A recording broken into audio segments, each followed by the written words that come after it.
नमस्कार दोस्तों, स्वागत है आपका जय द टॉक्स चैनल में। और आज की इस वीडियो में हम बात करने वाले हैं कि क्या स्वप्न दोष से आपका ब्रह्मचर्य खंडन होता है, क्या स्वप्न दोष होने से आपका ब्रह्मचर्य टूटता है। इसी विषय पर आज हम बात करने वाले हैं। वीडियो में अंत तक बने रहेगा। चैनल पर नए हो तो सब्सक्राइब कर दीजिएगा। वीडियो यदि आपको पसंद आए तो एक लाइक कर दीजिएगा। तो चलिए वीडियो में आगे बढ़ते हैं। देखिए कि क्या स्वप्न दोष होने से ब्रह्मचर्य का खंडन होता है। इस प्रश्न के उत्तर है हाँ भी है और ना भी है। कुछ प्रकार से हाँ और कुछ प्रकार से ना। अब मैं आपको बताता हूँ कि ऐसा क्यों। देखिए दोस्तों, यदि आप सिर्फ मुख से कह रहे हो कि मैं ब्रह्मचर्य का पालन कर रहा हूँ और फिर गलत चेष्टा कर रहे हो, गलत मोबाइल में देख रहे हो, या फिर पूर्व समय के जो गलत अभ्यास आपने की थे, जो गलत चेष्टाएं की थी, वही फिर दोहरा रहे हो, तो फिर यदि आपको स्वप्न दोष हो रहा है तो आपका ब्रह्मचर्य खंडन हो रहा है। ब्रह्मचर्य में हर चीज़ संयम से होनी चाहिए। हर चीज़ों का योग्य प्रकार से पालन करना चाहिए। आपको हर चीज़ का योग्यता से पालन करना चाहिए, तभी आपका ब्रह्मचर्य माना जाएगा। नेत्र से अच्छा देखा जाए, मुख से अच्छा बोला जाए, कानों से अच्छा सुना जाए, आहार योग्य हो, सुबह उठा जाए, व्यायाम, प्राणायाम, ध्यान, इन सभी आपकी दिनचर्या में हो, और अच्छी चीज़ों का श्रवण हो, अच्छी चीज़ों का संभाषण और अच्छी चीज़ों का दर्शन, श्रवण, दर्शन, संभाषण पवित्र हो, तभी वो ब्रह्मचर्य माना जाएगा। नहीं तो मुख से आप कह दोगे कि मैं ब्रह्मचर्य का पालन कर रहा हूँ और फिर मोबाइल पर कुछ भी देख रहे हो, मुख से कुछ भी बोल रहे हो, नेत्र से कुछ भी देख रहे हो, कान से कुछ भी सुन रहे हो, अन्न योग्य नहीं, सुबह उठ नहीं रहे, फिर उसी वक्त आपका ब्रह्मचर्य खंडन हो रहा है।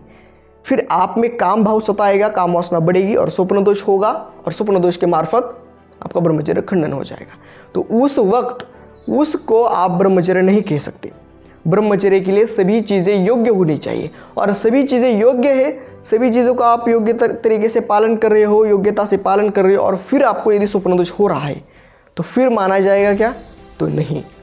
यदि आप सभी चीज़ें योग्यता से पालन नहीं कर रहे तो ही ब्रह्मचर्य खंडन माना जाएगा। लेकिन सभी चीज़ें योग्यता से पालन करने के पश्चात यदि स्वप्न दोष होता है तो वह ब्रह्मचर्य खंडन नहीं माना जाएगा।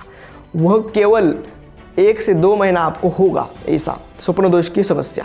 लेकिन फिर क्या होगा कि जैसे जैसे आप ब्रह्मचर्य का योग्यता से पालन करेंगे, ब्रह्मचर्य का योग्य प्रकार से निर्वहन करेंगे, धीरे धीरे क्या होगा कि स्वप्न दोष की जो समस्या है उसका जड़ से संपन्न वो होगी, जड़ से वो समाप्त हो जाएगी।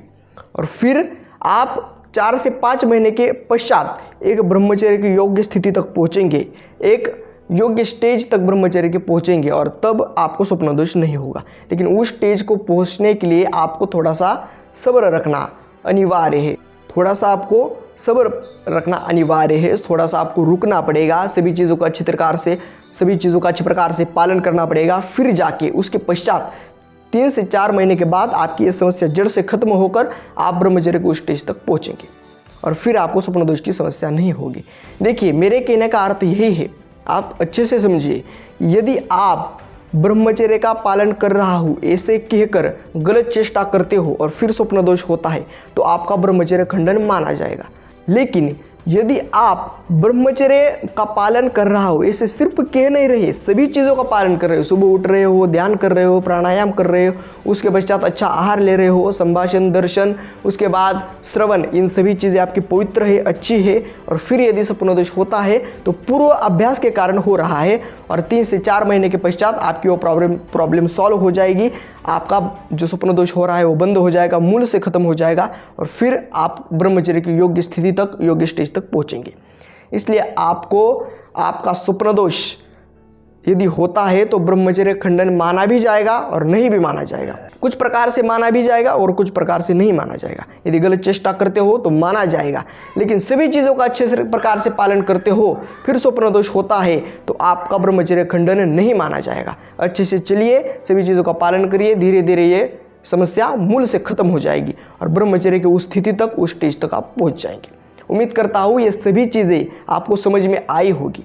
सभी चीज़ों को अच्छे प्रकार से सुने और अच्छे प्रकार से समझे कि मैं कहना क्या चाह रहा हूँ। आज के वीडियो में बस इतना ही। मिलते हैं अगले वीडियो में ऐसे ही एक नए टॉपिक के साथ। तब तक के लिए धन्यवाद।